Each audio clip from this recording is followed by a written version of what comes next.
Bismillah. Assalamualaikum warahmatullahi wabarakatuh.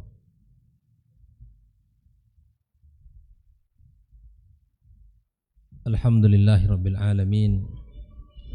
Assalatu wassalamu ala ashrafil mursalin Nabiyyina wa habibina Muhammadin wa ala alihi wa sahbihi ajma'in.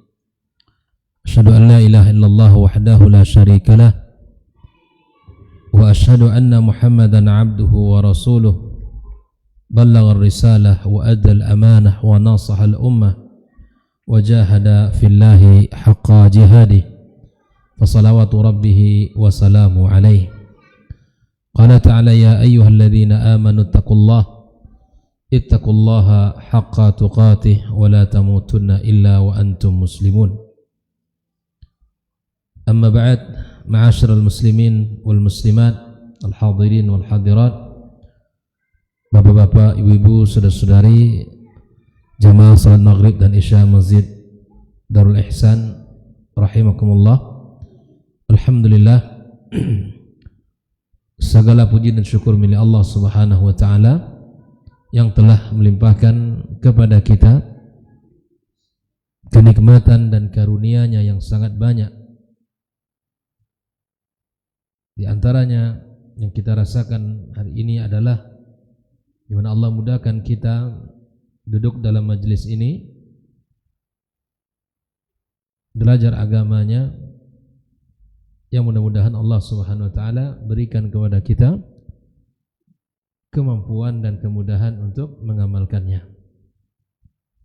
Kemudian kita berbanyak ucapan salawat dan salam untuk junjungan kita Muhammad sallallahu alaihi wasallam, Nabi yang mulia, junjungan dan panutan kita di dalam segala urusan kehidupan ini, di dalam ibadah kita kepada Allah, di dalam mendidik anak-anak kita dan generasi ini, serta muamalah, interaksi sesama muslim, sahabat kita, tetangga kita dan keluarga kita. Semua itu Nabi sallallahu alaihi wasallam menjadi qudwah hasanah kita dan menjadi teladan kita bersama. Ahibati fillah rahimani wa rahmakumullah. Kembali kita melanjutkan membahas tentang generasi-generasi sentuhan Nabi sallallahu alaihi wasallam yang merupakan generasi-generasi gemilang, generasi-generasi yang tumbuh di atas iman, takwa kepada Allah, memiliki semangat yang kuat di dalam beragama, memiliki semangat berjuang membela agama Allah Subhanahu wa taala. Nah, ini yang kita pelajari, seperti apa Nabi kita alaihi salatu wassalam melahirkan generasi-generasi seperti mereka, yang tentunya masing-masing kita menginginkan anak-anak kita, generasi-generasi kita akan menjadi generasi yang membela agama Allah Subhanahu wa taala, yang tegak di atas jalan yang benar dan tentunya menghidupkan sunnah-sunnah Rasulullah sallallahu alaihi wasallam. Nah, di antara yang dilakukan Rasulullah sallallahu alaihi wasallam atau sentuhan yang diberikan kepada anak-anak di masa itu, wa kana sallallahu alaihi wasallam yarham buka'at tifl fi sholati fayukhaffifuha wa yahussu a'immatal masajid ala takhfifis sholati li ajlihim. Di antara perkara yang mesti kita ambil dari pelajaran dari apa yang disampaikan Rasulullah SAW di dalam sentuhan pendidikan adalah Nabi SAW ya menyayangi tangisan anak-anak, bukan hanya sekedar di luar dalam masyarakat interaksi, tapi sampai-sampai Nabi kita SAW memberikan perhatian, kasih sayang itu di saat melaksanakan apa? Salat. Sehingga ketika Nabi SAW mendengarkan tangisan bayi di belakang, fayukhaffifuha, Nabi meringankan dan memendekkan bacaannya. Dan Nabi SAW juga meminta dan mendorong kepada seluruh imam-imam masjid agar memahami fikih ini, agar memahami fikih ini. Hal ini disampaikan oleh Anas radhiyallahu taala anhu, dia berkata bahwa ma sallaitu wara imamin qat, aku tidak pernah salat di belakang seorang imam, kata Anas, ya yang lebih ringan salatnya dan lebih sempurna daripada Rasulullah sallallahu alaihi wasallam. Nabi itu kalau dia menjadi imam sangat memperhatikan makmum. Memperhatikan bukan hanya makmum, tetapi Nabi SAW juga memperhatikan anak-anak kecil sebagai bentuk kasih sayang, perhatian kepada umat, kepada anak-anak yang salat di belakangnya. Wa in kana la yasma' buka' as-sabi fa yukhaffifu anhu makhafatan an tuftana ummu. Kalau Nabi mengimami salat dan mendengarkan tangisan sang anak di belakang, maka Nabi memendekkan. Ya, seharusnya dibaca bacaan yang panjang, tapi kemudian Nabi SAW memendekkan bacaannya, meringankan salatnya, takut itu akan tangisan itu akan membuat susah bagi ibunya dan membuat ibunya repot dan terfitnah. Hal ini juga dikatakan oleh Nabi SAW dalam perkataannya sendiri, inni la adkhulus salatan wa ana uridu an utila fa asma' buka as-sabi fa atajawaz fi salati mimma a'lam min shiddati wajdi ummihi min bukai. Nabi sendiri menceritakan, kalau tadi Anas yang mendengarkan lalu dia ceritakan, ini Nabi sendiri yang memberikan penjelasannya. Ketika aku masuk menjadi imam salat, kata Rasulullah, aku ingin memanjangkan. Nabi berkeinginan untuk memanjangkan bacaan dalam salatnya. Tetapi tatkala dia mendengarkan tangisan seorang anak, Nabi kemudian memendekkan bacaannya karena dia tahu betapa sulitnya sang ibu ketika anaknya menangis dalam salat. Ya subhanallah. Ma akramaka ya Rasulullah. Begitulah mulianya Nabi kita SAW memberikan perhatian hak anak sampai dalam saat ibadah kepada siapa? Kepada Allah Subhanahu wa taala. Ahibati fillah, ikhwani wa akhwati fid din, Nabi sallallahu alaihi wasallam bersabda, "Idza amma ahadukum an-nas." Ini pesan Nabi kepada seluruh imam. Kalau ada di antara kalian yang mengimami orang dalam salat, falyukhaffif, maka ringankan bacaannya. Seperti salat misalnya tadi, salat subuh, maghrib, isya, ya, ini kan salat jar. Maka kata Nabi SAW, falyukhaffif. Kenapa? Fa inna minhumus saghir wal kabir wal dha'if wal marid. Karena di belakang kita itu ada siapa? Ada yang pertama anak-anak kecil, ada orang-orang tua, ada orang-orang yang lemah. Begitu juga ada orang-orang yang sakit. Fa idza shalla wahdahu falyusalli kaifa yasha. Tapi kalau dia salat sendiri, misalnya dia salat sendiri, qiyam, mau dia 1-2 rakaat itu 2 jam enggak ada masalah. Tapi kalau dia sudah mengimami orang salat, maka kemudian mesti memperhatikan makmum.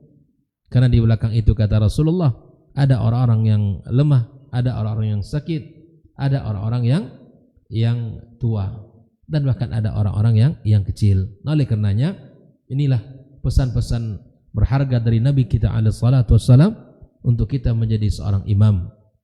Kemudian yang berikutnya, di antara sentuhan mulia Nabi kita alaihi salatu wassalam yang melahirkan kegemilangan anak-anak di masa itu, sehingga generasi-generasi itu hidup tumbuh di atas iman kepada Allah Subhanahu wa taala. Wa yunadihim sallallahu alaihi wasallam bi kunyatihim takriman lahum. Nabi itu memberikan panggilan kepada anak-anak bukan hanya panggilan nama, bukan juga panggilan gelar, tapi Nabi sallallahu alaihi wasallam memanggil dengan panggilan kunyah, tasyrif, sebagai bentuk kemuliaan orang. Bayangkan, Pak. Kalau biasanya kan kunyah itu dipakai oleh orang dewasa. Abu Fulan, ya Abu Muhammad, Abu Abdullah, misalnya Abu Hudzaifah, Abu Maryam, misalnya, ya. Tapi kemudian itu dipanggil oleh Nabi SAW untuk anak kecil sebagai bentuk sayang, perhatian, cinta, kedekatan kepada sang anak. Nah, hal ini ya menunjukkan min karimi akhlaqi sallallahu alaihi wasallam, menunjukkan akhlaknya yang mulia. Ya. Yaqulu Anas kana Rasulullah sallallahu alaihi wasallam ahsanun nasi khuluqa. Dialah orang yang paling baik akhlaknya Rasulullah sallallahu alaihi wasallam. Yang paling baik akhlaknya. Kenapa Anas banyak menceritakan tentang akhlak Rasulullah? Kenapa? Karena Anas mendapatkan kesempatan untuk menjadi khadim Nabi, pembantu Nabi SAW. Ini kan kisahnya masyhur. Semua orang di saat Nabi SAW datang hijrah ke Madinah, semua orang datang memberikan apa yang bisa diberikan ke Nabi. Karena cinta ke Nabi, berkhidmat untuk Nabi SAW. Tetapi ibunya Anas datang membawa sang putranya. Ya subhanallah. Seorang ibu yang cerdas, seorang ibu yang luar biasa, tahu seharusnya apa yang diberikan. Dia mengatakan, ya Rasulullah hadza Unais. Wahai Rasul, ini adalah Unais. Panggilan kesayangan untuk Anas. Hadza waladi. Ini anakku. Sayakhdumuka ya Rasulullah. Dia akan memberikan pelayanan kepadamu. Silakan kamu suruh apa saja. Ibunya enggak punya apa-apa yang lain kecuali yang memiliki Anas saja. Tapi subhanallah, ini hal yang luar biasa, seorang ibu yang cerdas, sehingga Anas banyak meriwayatkan hadis Nabi sallallahu alaihi wasallam. Dan Anas yang menceritakan bagaimana akhlaknya Rasulullah sallallahu alaihi wasallam, bagaimana tidak. Lebih kurang 10 tahun menjadi khadim Nabi alaihi salatu wasallam, pembantu Nabi. Di saat dia mulai kecil sampai dia menginjak ya umur ya belasan tahun. Ini menunjukkan bahwa kemuliaan, ya kehebatan dan kebaikan kelebihan beliau. Ya, jarang-jarang anak-anak yang bisa ya yang dekat dengan Nabi SAW yang tinggal bersamanya. Nabi SAW ya di dalam banyak akhlaknya beliau menceritakan di antaranya akhlak kepada anak kecil. Wa kana li akhun yuqalu Abu Umair. Anas ini punya saudara laki-laki namanya Abu Umair, disebut dengan Abu Umair. Ya, qala ahsibuhu Fatimah. Ya, dia masih ketika itu ya masih dalam ya kecil ya.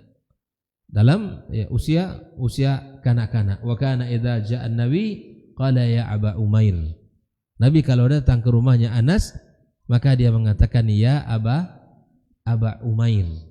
Dipanggil oleh Rasulullah saudaranya Anas dengan Aba Umair, ma fa'alan Nughair. Ini kan kisahnya si adiknya Anas ini menangis, ya terisak-isak. Apa sebab menangis? Karena burung kesayangan dia punya mainan burung mati, lalu dia menangis sedih karena kehilangan ya mainan dia. Maka Nabi mengatakan ya Aba Umair ma fa'alan Nughair. Nughair itu burungnya, gitu kan? Ya, ini bagaimana dialog yang cerdas dari Nabi menyapa anak-anak. Ini terkadang kita tidak bisa menyapa anak-anak. Ya, bagaimana kita menyapa putra-putri kita dengan panggilan-panggilan yang indah, panggilan-panggilan yang menunjukkan kasih sayang kita. Apa yang terjadi dengan kehidupan kita, ikhwafillah? Kenapa kita bisa tidak bersikap lembut, tidak bersikap ya kasih sayang kepada putra-putri kita? Innan nida'a litifil bikunyati yarfa' ma'nawiyati. Sesungguhnya panggilan dengan kunyah pada seorang anak itu akan mengangkat ma'nawiyahnya, ya rasa, wa yaj'al ashad hubban li muallimihi wa murabbihi. Itu menjadikan kesan dia mencintai gurunya, dia mencintai ya orang yang telah mengajarnya. Wa kullama kanatil alaqatu baina tifil wa muaddibi hasana kanat an-nata'ij ijabiyatan wa sari'atan wa 'azimah. Ini kaidah. Ketika hubungan seorang murid dengan guru itu baik, jelas? Ketika hubungan ya antara si murid dengan guru itu baik, maka insya Allah hasilnya akan baik.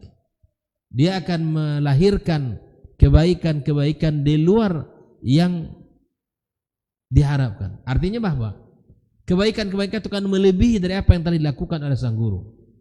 Makanya ikhwafillah, ini guru kepada anak muridnya. Bila mana mereka memiliki hubungan baik antara guru ridho kepada muridnya, murid hormat kepada gurunya, insya Allah ilmunya berkah. Ya, ilmunya berkah. Bila mana murid ya disenangi dan dicintai dan disayangi karena akhlaknya, karena adabnya, karena ta'zim dia kepada gurunya, gurunya pun ridha kepada muridnya, maka insya Allah ada harapan anak ini akan mendapatkan ilmu yang bermanfaat, keberkahan dari apa yang diajarkan oleh sang gurunya. Begitu juga dengan seorang ayah kepada putra dan putrinya. Bila mana hubungannya baik, ya bila mana kedekatan itu terbangun, keakraban itu ada, komunikasi itu ada. Ada orang yang nggak ada komunikasi Pak sama sekali dengan anaknya. Sepertinya ada Bang, sepertinya, tapi tidak ada komunikasi yang menyentuh hati. Apa maksud saya? Bahwa terkadang komunikasi kita ini satu arah. Komunikasi kita hanya perintah atau larangan. Jelas Bang? Komunikasi kita ini suruh makan, suruh mandi, suruh belajar, ya kan? Atau jangan buat ini, jangan berserakan, jangan lari, jangan. Imma perintah atau larangan. Komunikasi itu yang terbangun. Tidak ada komunikasi yang terbangun dengan rasa bahwa dia mencintai putranya, dia nasihati, dia kemudian cium, kemudian dia berikan pelukan yang hangat, dia memberikan kisah-kisah sehingga itu mengambil ibrah. Itu tidak pernah terjadi, tidak pernah dirasakan oleh sang anak. Bagaimana itu kan diharapkan ya bahwa anak ini akan menjadi anak yang besar. Nah, mari kita evaluasi, kita semua mencoba ini ikhwafillah. Dan kita masih punya anak-anak yang sebesar apapun dia. Makanya kata para ulama, bila mana anak-anak yang sudah mulai menginjak usia-usia dewasa, maka kita berinteraksi kita dengan cara apa? Dengan cara seperti ya tetap dia akan menganggap itu orang tua, tapi kita berbicara kepada sahabat. Dalam artian kita berikan kepadanya ya sebuah penghargaan, kedudukan kalau dia sudah dewasa. Jangan diperlakukan anak kita yang sudah balik seperti kita memperlakukan adiknya yang masih kecil. Kita berikan kepada dia seperti bila mana anak kita sudah dewasa, ketika kita ingin melakukan sesuatu, bagaimana pendapat kamu Bang? Bagaimana pendapat kamu Kak? Kita minta dia untuk memberikan saran, pendapat, ide. Ini menunjukkan bahwa dia ya dalam bahasa kita hari ini kita hargai keberadaannya. Bahwa dia sudah besar, dia sudah mulai kita ajak untuk berpikir. Maka interaksi yang dibangun dengan interaksi yang baik seperti mana interaksi kita dengan sahabat-sahabat kita. Tentu dia tetap memposisikan kita sebagai orang tuanya, tapi bahasa kita bukan lagi bahasa kita seperti kepada adik-adiknya. Nah, begitu sebaliknya. Ya, maka ini yang saya maksud bahwa komunikasi tidak ada dalam rumah itu. Ya. Komunikasi tidak ada. Komunikasi yang mana yang tidak ada? Komunikasi yang menyentuh iman. Komunikasi yang menyentuh pesan-pesan hati. Yang kemudian itu menjadi sebuah renungan, yang menjadi sebuah akan terjadi perubahan nanti di suatu hari. Nah, kesini nak, Abi mau sampaikan sesuatu. Biasanya intonasi kita akan lebih rendah, ya kan? Intonasi kita akan lembut kalau itu nasihat. Ustaz, saya sudah banyak kasih nasihat. Kapan kasih nasihat? Kalau kita marah, itu bukan nasihat. Terkadang intonasi itu menentukan ya hasil. Intonasi itu menentukan pengaruh. Kalau kita memberikan nasihat dalam intonasi yang sangat tinggi, mungkin kita dalam kondisi marah. Nah, anak kita tidak mendapatkan faedah dari apa kita sampaikan. Oleh karena itu, silakan tegas, tapi kita punya kasih sayang kepada anak kita. Bukan menjadi orang tua yang membiarkan anak berbuat apa saja, bukan. Sayang ya, tidak selalu rasa sayang itu ditunjukkan dengan selalu memberi. Ya. Ridha kepada anak bukan berarti selalu kita yang memberikan apa yang dia inginkan atau dia harus dapat terhadap apa yang dia minta. Enggak. Terkadang kasih sayang itu ditunjukkan dengan sikap yang tegas. Ada saatnya dia, ya memang kita berikan kalimat-kalimat yang menunjukkan itu tidak dibenarkan. Makanya di antara hikmah perjalanan Nabi Yusuf alaihissalam, ikhwafillah, andaikan Yusuf itu bersama ayahnya, ya, maka Yusuf bisa menjadi anak yang manja, yang lembek, yang tidak memberikan manfaat. Tapi kita tahu kisah Nabi Yusuf, sejak awal kehidupan telah mengalami ujian yang berat, yang pada akhirnya menjadi seorang yang luar biasa, diangkat menjadi menteri dan akhirnya berguna bagi masyarakat. Awal pertama dia menginjak adalah ujian berat. Menjak dewasa, ujian berat, dimasukkan ke dalam sumur oleh saudaranya, kemudian dibeli, dijual, dan kemudian sampailah di penjara. Dari penjara itulah sebab dia akhirnya diangkat, dipertemukan kepada raja dan angkat menjadi menteri. Begitu proses kehidupannya. Nah, ada ketegasan, ada kasih sayang, itu penting. Tidak selalu anak itu diberikan apa yang dia inginkan, dan tidak selalu kita memberikan ruang.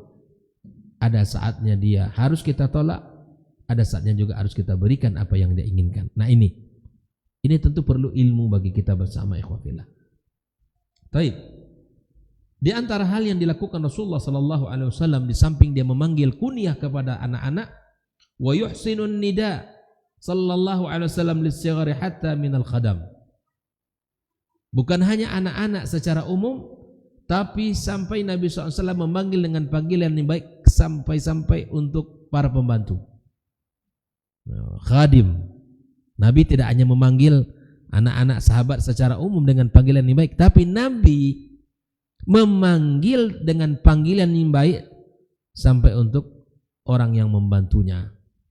Dari sahabat Nabi yang mulia Abu Hurairah, di mana Rasulullah SAW bersabda, la yaqulunna ahadukum, tidak boleh salah seorang dari kalian mengatakan, abdi wa amati kullukum abidullah. Abdi itu hambaku laki-laki, wa amati hambaku yang perempuan. Semua kalian ini hamba siapa, kata Nabi? Hamba Allah. Kita ini hambaku. Tidak boleh kita ngomong itu ke orang. Wahai hambaku sini. Tementanglah dia bos gitu kan, atau kepala sebuah perusahaan kah atau apapun namanya, ada karyawannya. Dia bilang ke sini hambaku. Itu tidak pantas dilakukan itu. Tidak pantas dilakukan. Wa kullu nisaikum ima Allah. Semua perempuan-perempuan kalian juga mengatakan ima Allah. Wal yakul gulami wa jariyati wa fataya wa fatati. Boleh kalian katakan gulami,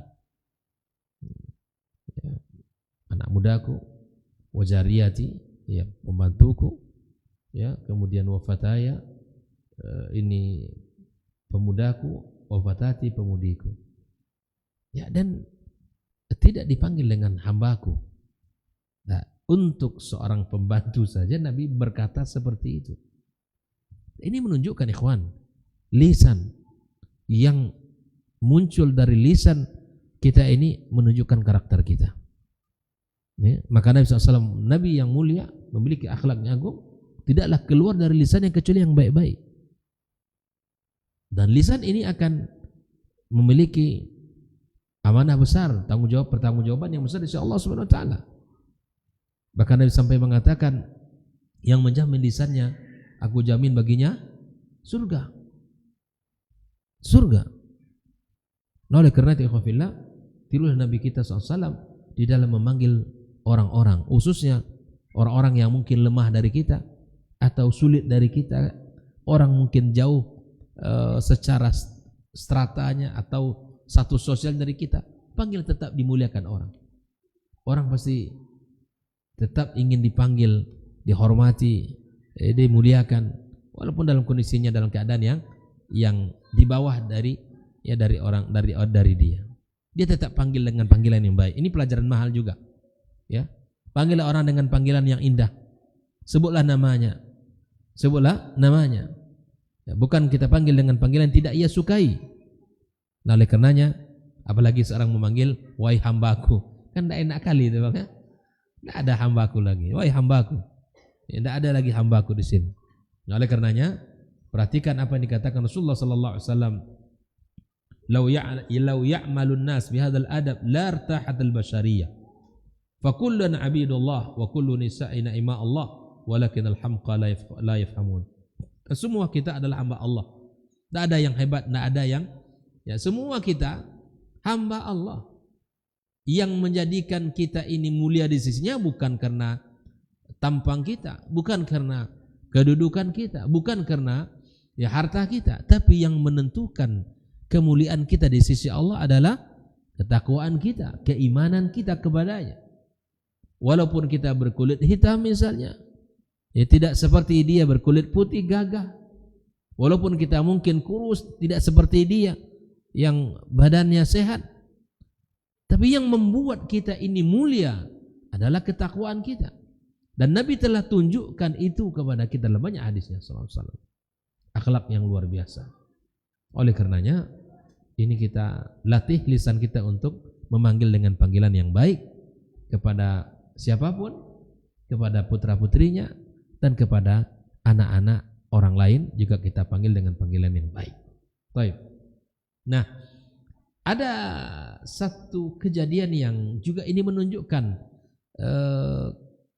kasih sayang Rasulullah sallallahu alaihi wasallam, agar kita tahu ya bahwa Nabi melakukannya. Kita baca hadis ini. Apa yang dilakukan Nabi? Wa yahmiluhum sallallahu alaihi wasallam fi salati. Di antara bentuk kasih sayang Rasul kepada anak-anaknya adalah Nabi menggendong cucunya di dalam sholatnya. Jangan sampai kita tak tahu hadis ini. Jangan terjadi perselisihan di masjid nanti gara-gara ada seorang anak ada seorang ayah yang dibawa anaknya ke masjid lalu dia gendong dalam sholatnya. Dan Nabi, manusia yang paling mulia, pernah melakukan itu, membawa cucunya ke masjid. Nah, mari kita lihat hadisnya ya. An Abdullah ibn Shaddad radhiyallahu ta'ala anhu qala kharaja alaina Rasulullah sallallahu alaihi wasallam fi ihda salatil isya wa huwa hamil Hasan aw Husaina. Dia diceritakan oleh Abdullah bin Shaddad bahwa Nabi keluar ya untuk melaksanakan salah satu salat Isya. Lalu dia menggendong apakah Hasan atau Husain, dia tidak pastikan ya.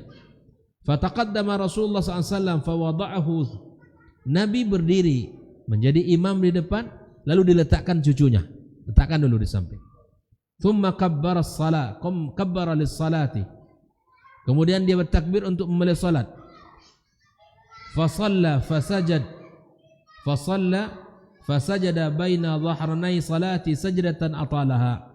Lalu Nabi sujud, lalu Nabi SAW ya memanjangkan sujudnya.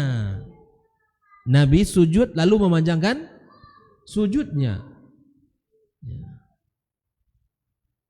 Abdullah bin Shaddad mengatakan qala abi farafa'tu ra'si wa idha sabi ala dhahri Rasulullah sallallahu alaihi wasallam. Dia ada sahabatnya lama kali Nabi sujudnya nih gitu kan. Maka kemudian diangkat kepalanya, ternyata ada cucunya sedang naik ke pundak atau ke punggungnya. Kemudian falamma qada Rasulullah sallallahu alaihi wasallam as-salat qala an-nas. Setelah selesai salat, ya subhanallah, qala ya Rasulullah, innaka sajadta baina dhahranai salatika sajdatan ataltaha hatta dhananna annahu qad hadatha amr wa annahu yuha ilaik. Ya Rasulullah, tadi kamu sujudnya panjang sekali. Kami kira ada yang terjadi sesuatu padamu ataukah ada wahyu yang diturunkan kepadamu. Para sahabat kan sudah berpikir nih, panjangnya subhanallah. Qala kullu dzalika lam yakun. Semua yang kalian sebut tadi tidak ada, kata Rasulullah. Walakin nabni irtahalani faqaritu an a'jalahu hatta yaqdi hajatahu. Ya Allah. Namun cucuku ini atau anakku ini, Nabi menyebut anak ya, maka cucu itu juga disebut dengan anak. Anakku ini menaiki punggungku, aku tidak mau menyelesaikan ya keinginannya, aku tidak mau bangkit dari sujudku sampai dia cucuku menyelesaikan ya keinginannya untuk memanjat punggungku. Ya subhanallah. Tentu hal ini bisa dipahami ikhwah fillah bahwa ini menunjukkan apa? Kasih sayang. Menunjukkan apa? Terkadang subhanallah ya kita itu terjadi di sebagian masjidnya. Ada ikhwah yang bawa anak, ya, itu sampai terkadang kelahi mulut gitu kan. Nah tentunya kita juga harus paham keadaan kita hari ini. Yang tentu kalau kita bawa anak kita ke masjid, jangan lupa anak itu ya dibersihkan tentunya ya. Anak itu dibersihkan. Jangan bawa ke masjid celemuk-celemuk semua ya kan. Ini megang coklat, ini megang sisa makan, tentu tidak pantas. Ini masjid kita bersih, sajadahnya bersih, harum, wangi gitu kan. Nah tentu anak kita, bila mana kita bawa pergi ke masjid, tentu kita siapkan, bersihkan ya. Kemudian anak yang masih belum tahu pipis ya kita kasih pengaman atau pempesnya ya, kita kasih. Nah kemudian kita kasih tahu kalau anak itu sudah, kita bisa kasih tahu jangan ribut, kemudian jangan mengajak orang sholat, ya nak sholat dekat abi, ya itu mesti ada, kita kasih tahu ya. Makanya anak-anak yang ke masjid kita ingatkan dulu, orang tua sebelum anak ke masjid ingatkan bahwa di masjid itu tempat ibadah nak, jangan kalian ribut, jangan ganggu orang yang sedang sholat, itu adalah rumah Allah subhanahu wa ta'ala, jaga kebersihannya. Nah, itu mesti ada nasihat-nasihat itu disampaikan.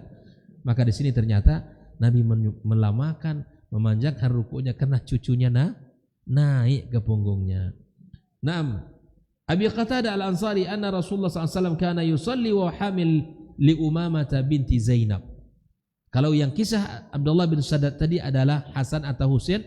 Nah, dalam riwayat Abi Qatadah Al-Ansari ini yang digendong oleh Nabi itu Umamah binti Zainab.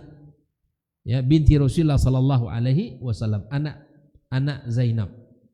Fa iza sajada wada'aha, kalau Nabi sujud Umamah ditaruh.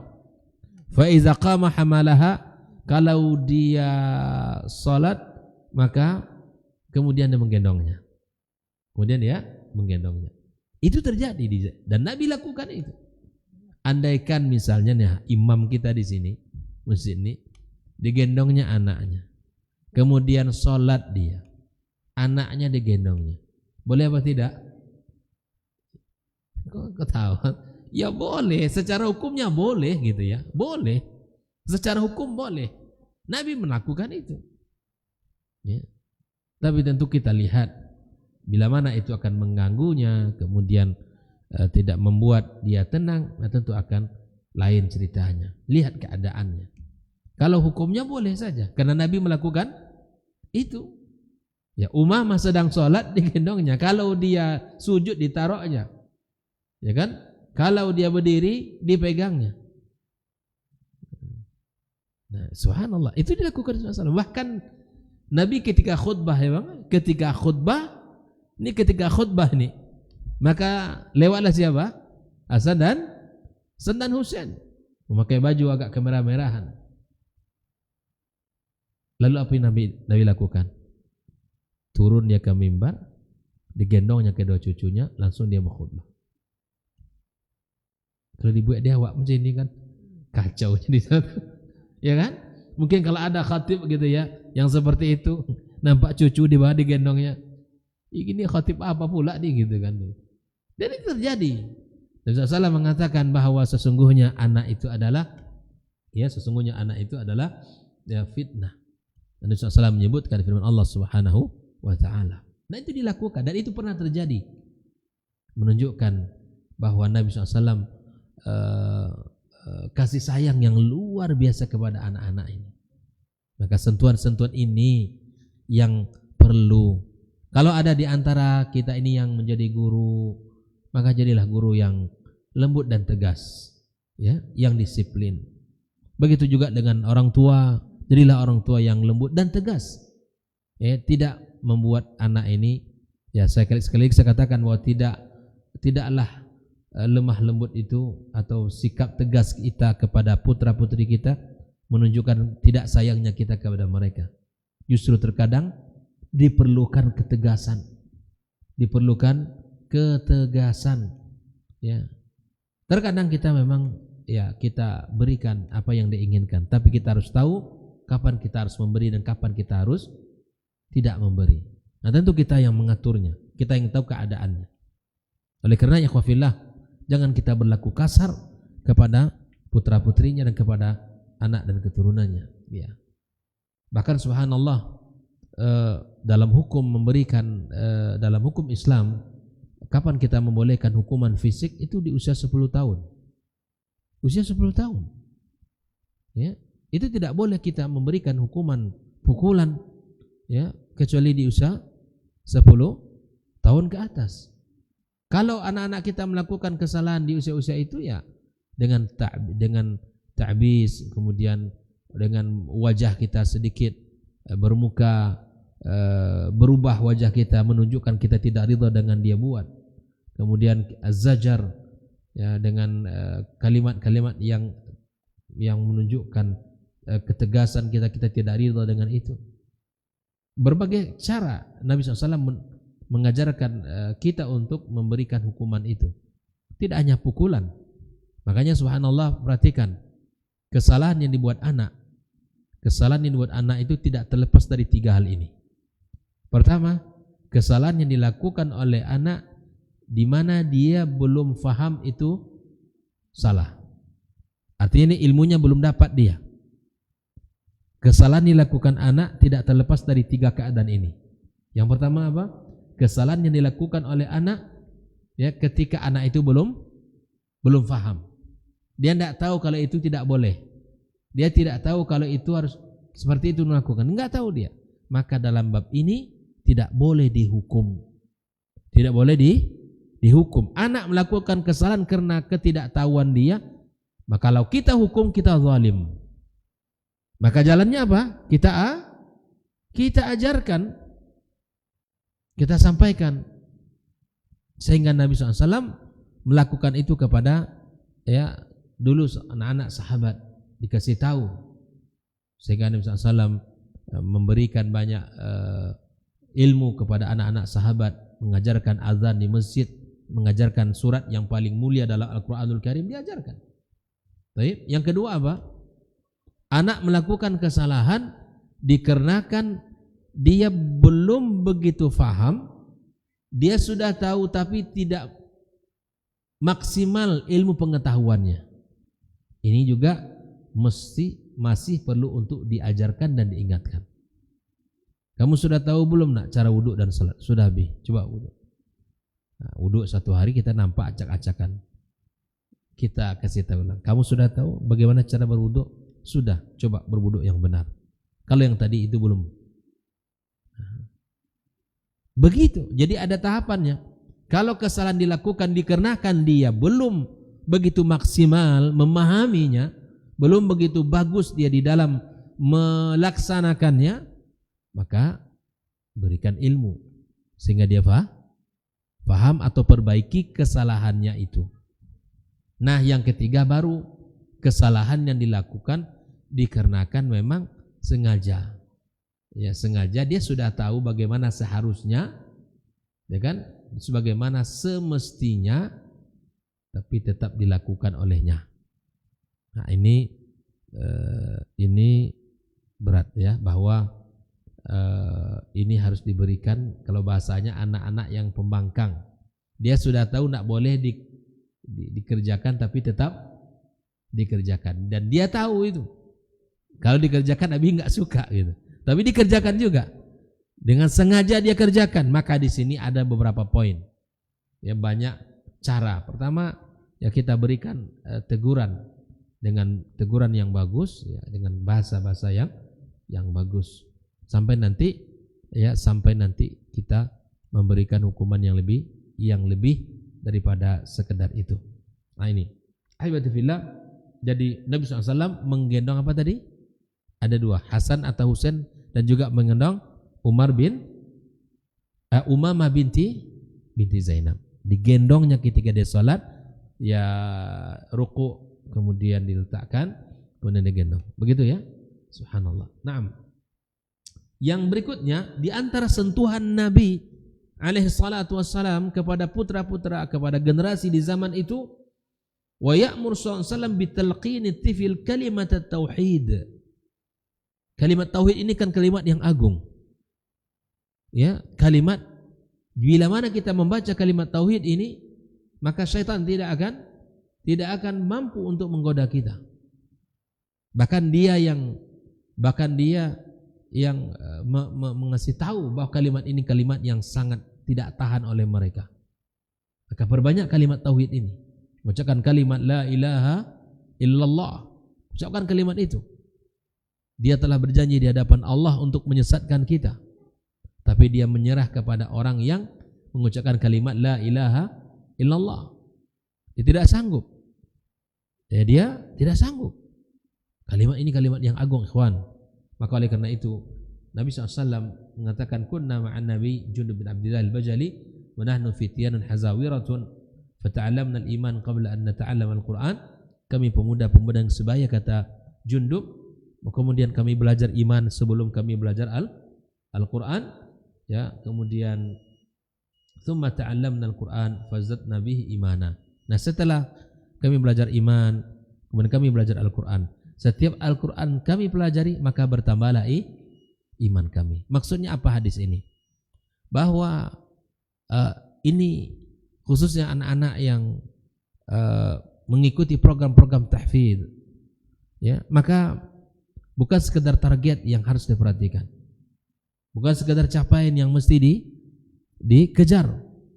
Justru jauh sebelum target dan jumlah hafalan itu adalah penggemburan iman di hati anak ini. Harus ditumbuhkan, disuburkan iman itu di hatinya. Karena inilah konsep Nabi.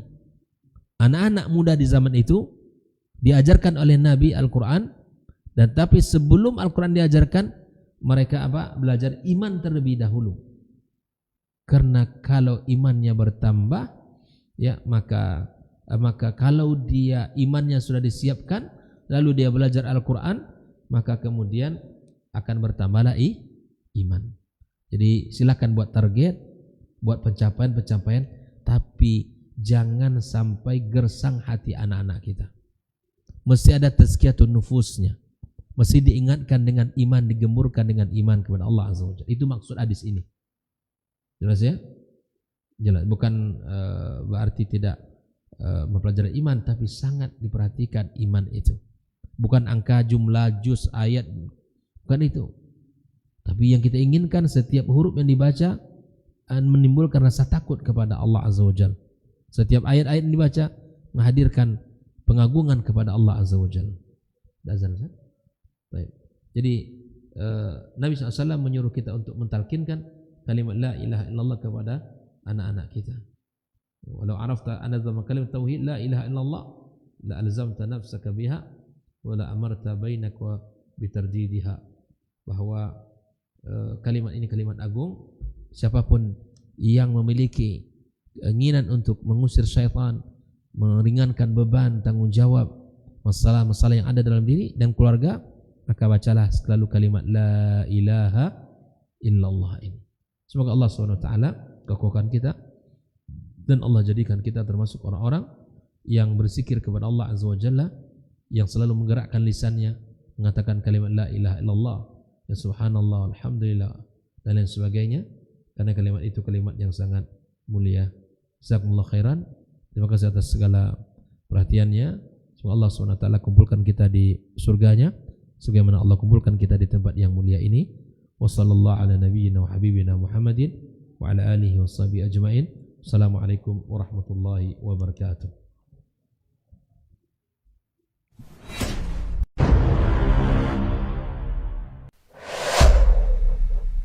Dunia dan seisinya ini bagi Allah tak sama nilainya dengan sebelah sayap lalat. Barang siapa yang beramal untuk akhiratnya, Allah akan cukupkan baginya urusan dunia. Sayati zamanun 'alan nasi as-sabiru fihim qalqabit al-jamarah. Akan ada satu masa di akhir zaman yang berpegang teguh dengan agamanya seperti orang yang sedang memegang bara